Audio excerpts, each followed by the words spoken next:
There are various ways of expressing the concentration of the solution.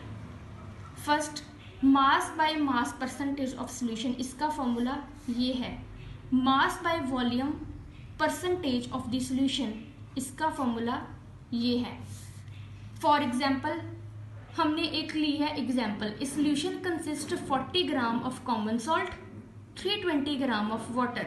40 ग्राम हमारे पास क्या है salute और 320 ग्राम क्या है वाटर. हमने कैलकुलेट करनी है concentration in the terms of mass by mass percentage of the solution. सबसे पहले क्या करेंगे, सल्यूट जितना दिया हुआ है वो लिख लेंगे, सॉल्वेंट जितना है वो भी मेंशन है स्टेटमेंट में वो भी लिख लिया.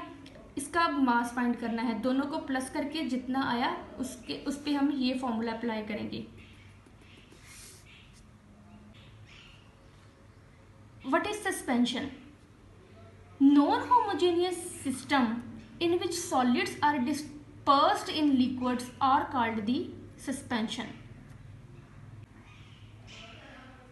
Properties of the suspension. Suspension is a heterogeneous mixture. The particles of the suspension can be seen by a naked eye. What is the colloidal solution? A colloidal solution is a mixture in which substances are regularly suspended in a fluid. Is called the colloidal solution. What do you understand by the Tyndall effect? The scattering of beam of light is called the Tyndall effect. When a fine beam of light enters a room through a small hole, this happening due to scattering of light by the particles of dust and smoke in the air. Properties of the colloid. Colloid is a heterogeneous mixture. The size of the particles of colloid is too small to be individually seen by a naked eye. They do not settle down when left undisturbed. That is a colloid is a quite stable. Next is how can we separate the components of mixture.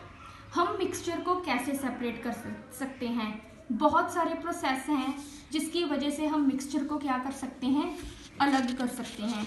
जैसे evaporation का process हो गया, distillation का process हो गया, sublimation का हो गया, फिल्ट्रेशन का हो गया.